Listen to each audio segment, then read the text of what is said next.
Welcome. I'm so glad that you're here today and that you're taking this time out for yourself. Take a moment to sit or lie down somewhere that you will be free from all interruptions. Find a comfortable position and gently close your eyes. I want you to take a moment to observe your breath. Without changing anything, simply note the rise and fall of your chest as you inhale and exhale. Now I want you to breathe in deeply and then slowly exhale until every last bit of air is gone.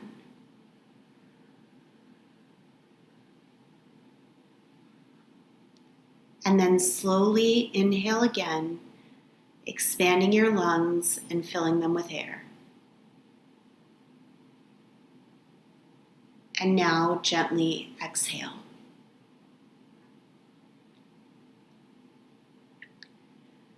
If you are here, it means that your eating disorder is currently yelling at you. Whatever you've done, this is a sign that you've pushed yourself out of your comfort zone, which is awesome. However, your eating disorder is now giving you some pushback. So I want you to take a moment and just simply note the thoughts that are coming up for you right now. What is your eating disorder telling you in this moment?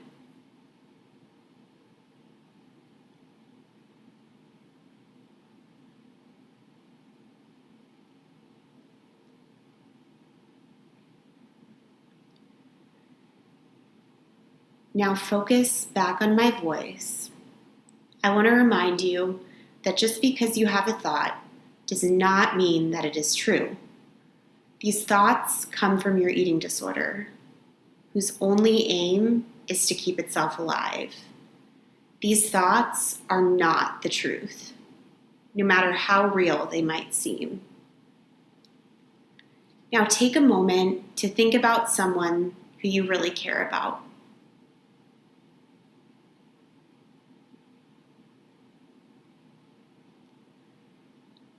Now I want you to pull up into your mind one of those thoughts, those eating disorder thoughts that you had just recalled.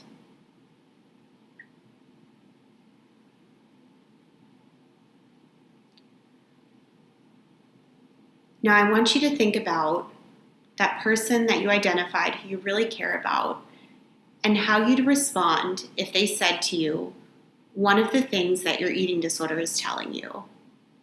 What would you say back to them that would be compassionate?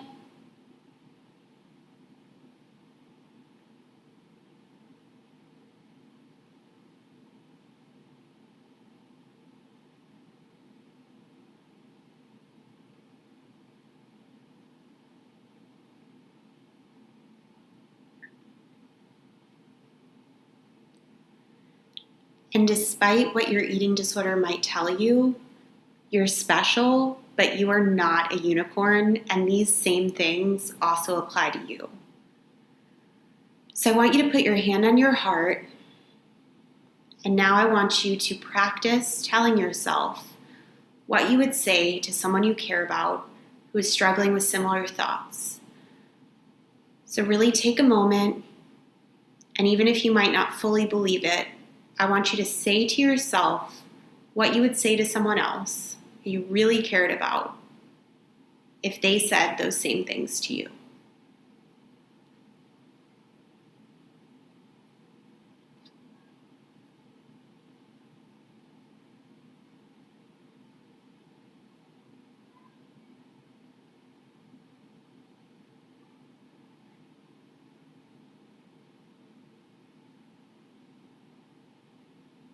Okay, so bring yourself back to my voice, and I want to close out by leaving you with a few reminders, because I know when you're in the midst of this emotional storm, when your eating disorder thoughts are super loud, it can be pretty easy to forget some things that might be helpful. So first off, no matter what you ate today, yesterday or this week, you are safe and you are going to be okay.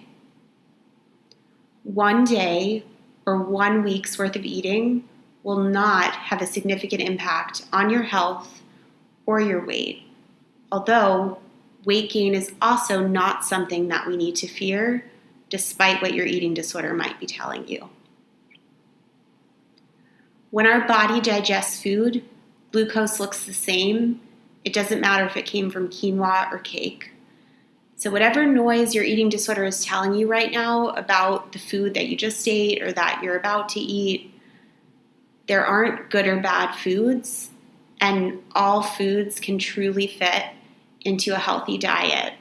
And we really also want to think about dosage. So anything in incredibly extreme dosages can be unhealthy, including the sun and water. And so that's with anything. So it's really about being able to enjoy all foods and to recognize that as long as we're incorporating all of them, it's going to be okay. And that no food is good or bad. These are moral judgments that are put onto foods by diet culture and by your eating disorder. But ultimately, food is just food, and it doesn't have a moral value or make you a good or a bad person. Eating disorder behaviors give short-term relief with long-term misery. So really try to have compassion for yourself that your eating disorder might be trying to help you to regulate emotions or cope with anxiety or to feel what we know is a false, but to feel a sense of control.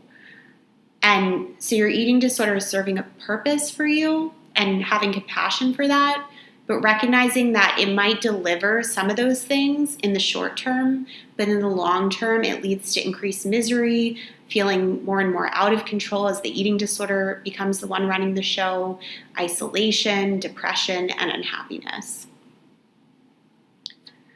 You are 100% sick enough, and you deserve treatment and support. And don't listen to that voice in your head that says that you're not sick enough to get help, because if you are struggling with a difficult relationship to food in your body, you absolutely deserve to get treatment and support. You can recover, and I know it feels tough, and recovery is so not linear, so there might be steps back and steps forward, but in the end, when you're finally free from this, it is going to be 100% worth it. So please don't give up, even though I know sometimes it might feel impossible and draining and exhausting, but you deserve a life that is free from the eating disorder, and I believe that you can 100% get there. So thank yourself for taking this time out, and whenever you're ready, you can gently open your eyes.